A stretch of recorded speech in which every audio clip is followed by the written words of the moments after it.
I think I have aspects of all three cultures in me. And I think that this thing of being Chinese is very deep. Sometimes I think we are the cultural ambassadors in the West, because if we could do it, other people could do the same. If they don't have a chance to see China, how about I bring China to them? So no matter across divide travel to where, I think the most important thing is we will let people see what is the real China. I think it's deep in all of our background that there are two cultures in our life that they influence one another. Sometimes they contradict one another. I think that's exactly the point. There's so much richness that we draw from to create our work.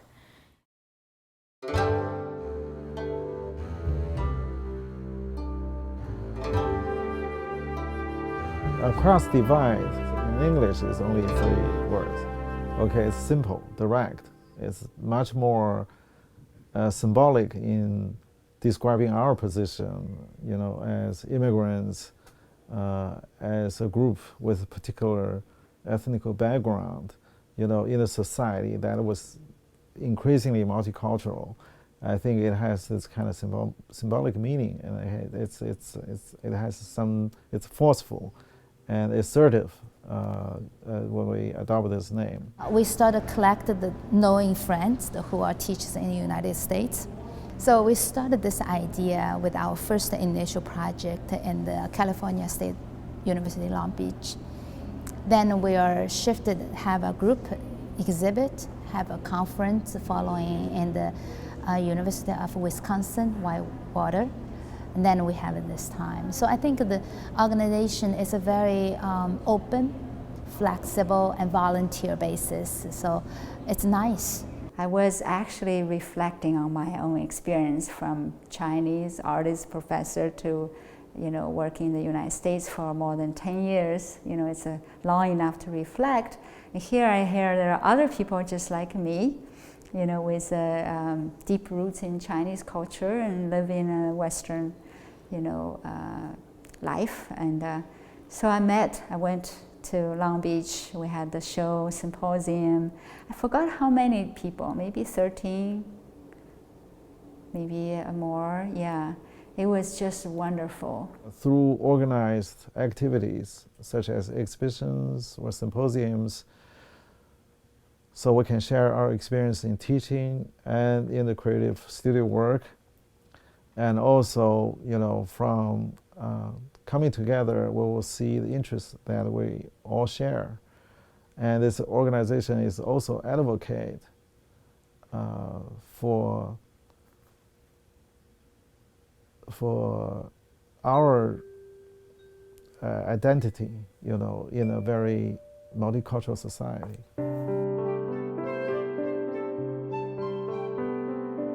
I think the nature of my studio practice is very much about experimentation and exploration. In every material, I believe there's great potential, both conceptually and visually, that's held inside the material. So one thing I do with material is that I'd like to transform them. And when that transformation brings something surprising and exciting, then I like to work with it. It's very rare for me to take something to work with it directly. So that transformation needs to happen through my hand, through my eyes, through my manipulation, and then it changes. As a female artist, I realized that my work hasn't really addressed the feminine identity or issues. And in that case, it came, and I thought, just thinking about the tradition of scissors, it's such a wonderful tool. You can use it to cut. But when you think about tradition, when a woman needs to defend herself, the only weapon she might have is a pair of scissors. So a lot of the things I learned as a child in China came. And I think in Chinese culture, scissors also is seen as not good luck, very threatening.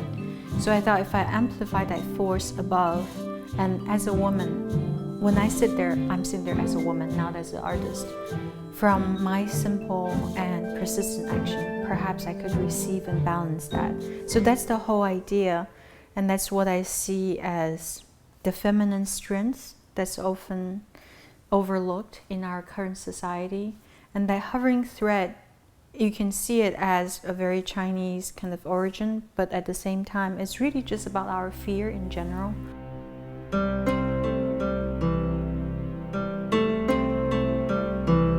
My paintings, as kind of intricate as they are created through the process. I don't plan anything out, so that I basically, when I start, I don't know what I'm going to do.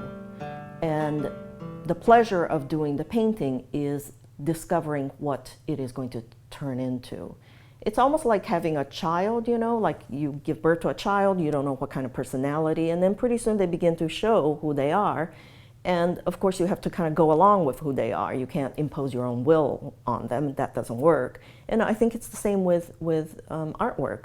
So it's a little bit of a dialogue, and I live for the surprises. I basically will not stop on a painting until it gets to a point where I see something I have not seen before.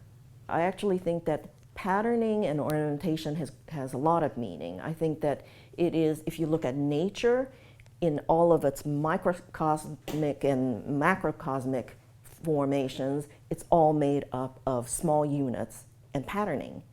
And therefore I feel like patterning, like if you go look at a garden, it's just patterning, it's just repetition of the same thing.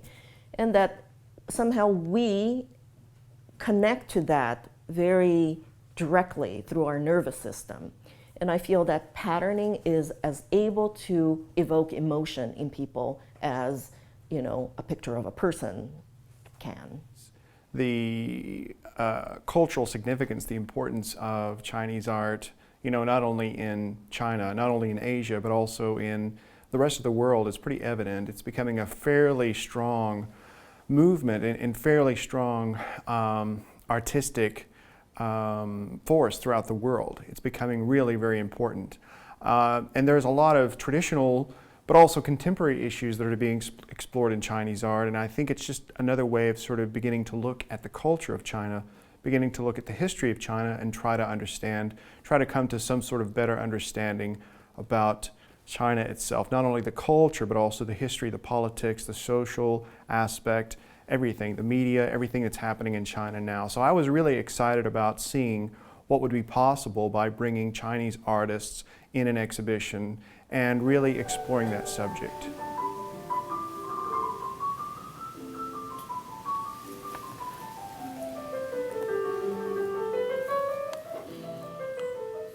I started working on these demolished buildings, and this is one of the demolished buildings. It's the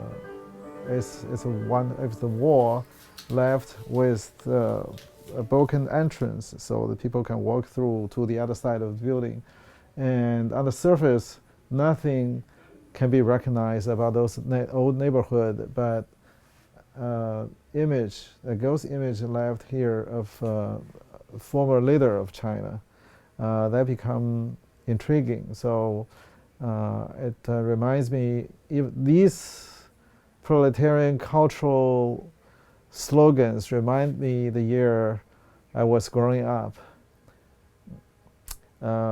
But you know, following these years, the globalization, the global urbanization taking place, when these buildings are gone, it seems like an ideology that I was taught when I was growing up about forever, this eternal belief disappear in front of my eyes. So as an artist, I wanted to respond to this kind of experience.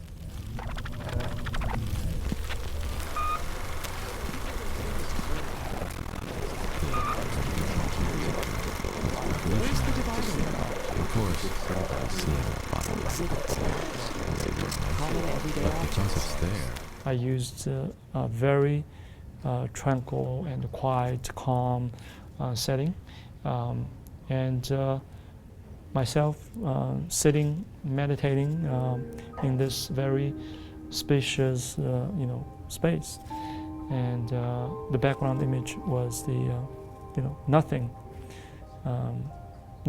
about tranquility, about calmness, about meditative. It's very destructive. That slow formation of the graphics actually was from the nuclear bomb, explosion, nuclear explosion.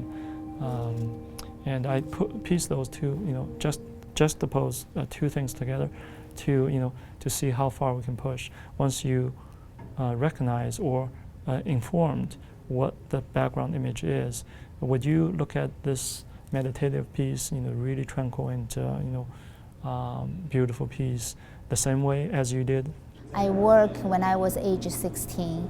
So to me, it's a very horrible working experience because the jade carving, you have to put your hands in the cold water. Then you make sure the jade not cracked when you have a high speed towards go through carving. So in that time, we working like 8 hours a day plus 2 to 3 hours basic training. So you're working over about 10 hours a day, 6 days a week. It's a very intensive working experience. But in that time, I accumulating a lot of knowledge. Since I totally shift to the Western art making world, I totally forgot this my earlier experience. But interesting is when I started to make art after I graduated from a graduate program, I do not have anything in my mind. I just want to make art and make something I like to make. So I started with the body of just a monochromatic black-white drawing. Interesting is all the image, all these language I use on the drawings is very much close associated with my jade carving experiences. I didn't realize until one of my artist friends come to my studio and she was pointing to me, say, look, your work is very much like your earlier experience of jade carving. I was just shocked.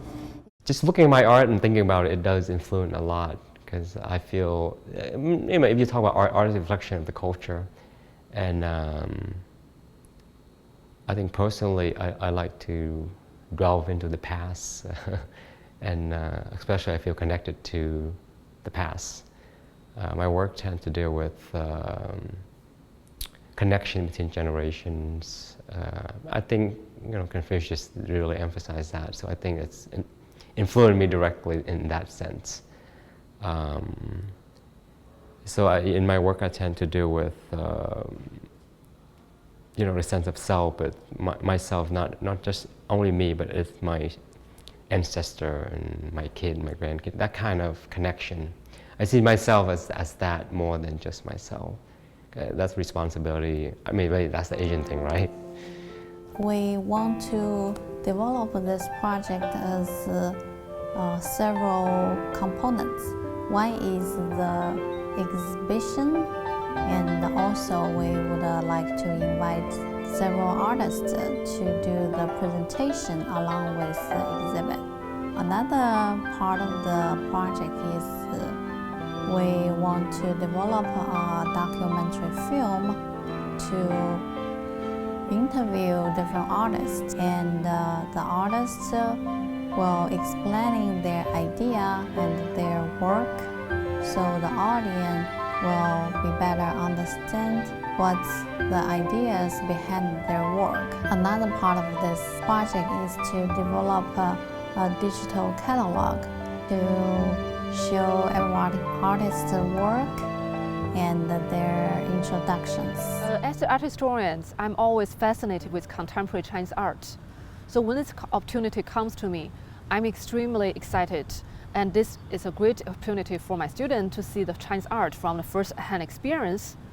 And also, it will give me the opportunity to know a more Chinese contemporary artist and who live in the United States. I have changed a lot. I think it's very different. I cannot imagine my work will be receiving recent status and a wide exhibition record if I'm not come to United States. That's entirely changed my vision, changed my point of view, and started looking myself differently, start to have much more my personal concept compared to many years ago. I was just really a good student trying to follow my teacher's instruction, trying to be solid in foundation. I thought I'm almost not give a power to express myself if I don't have foundation. right now I feel actually start to be liberating myself. Many of my viewers and collectors, they feel that my work start to be liberating, almost from jail, like from like my previous training, almost like become a prison, like to limit some of my thing and my creativity. So I start to be gradually liberating my creativity.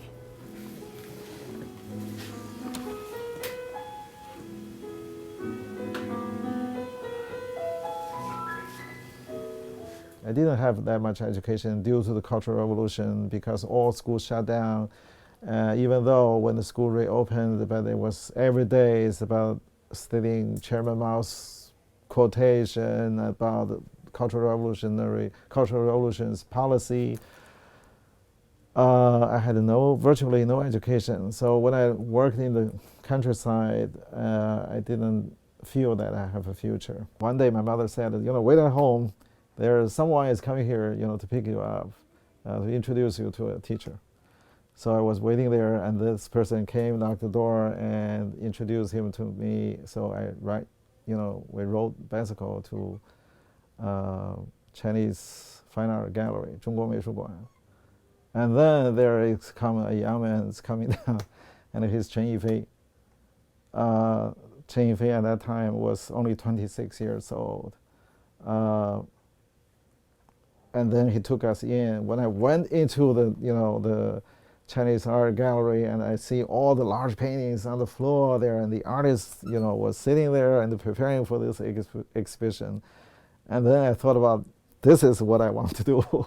My father actually was relatively supportive. My mother actually said to me, she said, Amy, you can't be an artist, we're not rich enough. Because she understood that, it's traditionally a occupation for people who are wealthy and don't need to earn their own money. But, I think because I feel that if I had grown up in Taiwan, or even if I had grown up in Brazil, I would not be an artist. I feel that it is actually uniquely the opportunities that the United States offered that I could become an artist. So even though I had my entire art education here in the United States, and I never even studied Asian art, like Asian art history, only Western art, that when I actually started painting, my sensibility was not Western. That even though I knew all of the history and permutations, I found myself doing things that I began to discover were uniquely Asian. And the porcelain is very important material. In China, people use them to creating different dinnerware, and they use them every day. In my work, I use the traditional Chinese blue pattern prints that normally shows on the dinnerware. I put those patterns on those abstract shape, and just want to combine the contemporary and the traditional concept together. In recent years, I've been involved in artistic data visualization type of a project quite a bit. And I had the opportunity to work with the Data Resource Center in Syracuse. So I have access to a large amount of real federal data. And so I decided to do something with it. My first series was the one I exhibit in the previous Across the Divide. It's a data visualization project, but the data, they are crime. Basically, they are crime statistics of each of the states. My ultimate goal will be generate animation. So it's kind of experimental data visualization animation. There are some differences. I think it's more related to the cultural, differences between China and America. This culture encourages people to try something new, different. I think the highlight or the main characteristics I see in my American students is the individuality, and I think they are very independent and very brave to try new things, new concepts. And on the other hand, Chinese students, they are more, respect the instructions and obey the rules, and they are very good students, and they listen to the what you say, what you teach them, and they could be working very hard to really bring out the result. I came from a very strong foundation training background, and my student has a really active sort of idea approach, but they are missing foundation course. So on my teaching curriculum, I try to combine East and West and teaching philosophy together. And I try to combine with a very disciplinary foundation training, then also give them enough space and freedom to expand their idea. So to me, I think concept and technical skill is two inseparable components. Students should have both.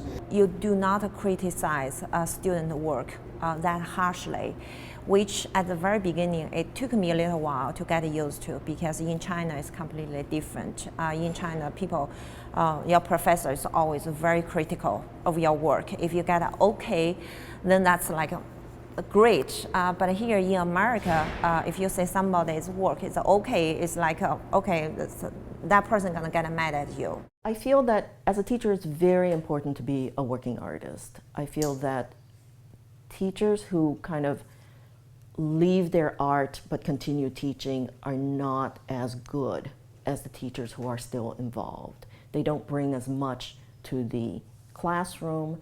They themselves don't have that connection and passion anymore. So, I accept the fact that I have 2 full-time jobs. I just accept that. As art professor coming from Chinese origin, I feel like we have a lot more to offer because we come from a different cultural background. We went through this cross-cultural experience, and those are perspectives that's really useful and meaningful for our students, especially looking at the current time. The population in all universities are becoming more and more diverse. A lot of students travel from different parts of the world, and I feel like we understand them more, therefore it can provide more support and guidance for their creative process. As we are a teacher, it's like we are setting up like a role model, right? If we care what the Chinese culture, influence we have, and care about it, and want to understand how that bring us into a very different kind of realm in terms of creative practice, because of dual culture background. I think by doing so, recognize this unique community that would influence our students that to value and respect our roots. I think it's really exciting. I appreciate all the different views, all the different types of media used by the artist in the exhibition, because I think they're really expressing a lot of their own identity as Chinese artists, but also as human beings who are living, between the 2 cultures. Really, they have this background in China, but they're also experiencing this American culture, which is quite a bit different sometimes. There are some similarities, but it's such a variety and diverse sense of cultural identity and this sort of cultural experience that I think what's really exciting about the exhibition is seeing how their own traditions, their own understandings of their own culture, and then sort of creating that to be understood, or creating it so that it can be understood by an American audience. I think that's a great possibility for us. In my school, actually, we cannot see it's very open mind. We live in Wisconsin, majority people are white. So the show does make a very good feedback. First is the people start to believe we do have contemporary art. Because when we talk about Chinese art, they always think about, brush painting and green, blue mountain, like a kind of painting or calligraphy. They don't realize we have contemporary art and contemporary Chinese art. So I think Cross Divide is kind of a way to bring this concept to the audience. So if you come here, you really should be prepared. Many years of the hard working and research for yourself, learning, like observing as a sponge to the new information and technology. And I think eventually whatever you have made an effort will be repaid back to you, and you will be happy because you become a creative person. First, don't expect the US to be super modern. When I first got here, I feel, oh, the building looks so much older than buildings in China. So also be prepared to have a kind of lonely life, and you will not find so many friends just immediately as the way you have in China. And next is to find the good advisor, and also at the same time be in charge of your own life. It's something, and you really can benefit when you had a chance to work with a Western educator, teachers. So I really encourage people who are be able to come. Definitely, it's a great experience for their life. And if you really love art, you should pursue it, and you have to persevere. And you probably have to accept the fact that you're going to have, for the level of education you are probably going to have, your income will not be equal to that, relatively speaking. But your life will be, but that won't matter to you if you're passionate about what you do. You know, your life will be rich in other ways, and money isn't everything. Because ultimately you live in one culture and you see things have to be done this way, and also you move to another culture, things have been done completely different and it's acceptable and it's okay. So it makes you realize that there's really no absolute, because let's say you grew up in a Buddhist country and all your life you think, Buddha save everybody, take care of everybody. Also you came to this Western country, most were Christian, and they have the same belief in something totally different. And also you question Buddhism, you question Christianity, is that real? So you just tend to question everything, and nothing, make you realize that nothing's absolute. I would call it bridging the cultural difference instead of trying to point to how different we are. And I do think in my creative work, I'm more and more attracted to that. I think at the very beginning, of course, we're first looking at the difference. But at this stage, I see that it's so much more meaningful to talk about, you think we're different, we're not that different. I mean, I know I'll always be Chinese. It doesn't matter what citizenship I have because it's in my bones. What I learned from this project, if your project, the idea is good, it's really, solid and substantial, and you let it go, if you concentrate on that, and you cannot really worry about your own personal interests that much, and you put yourself into that, and other people see, and they will give you their support.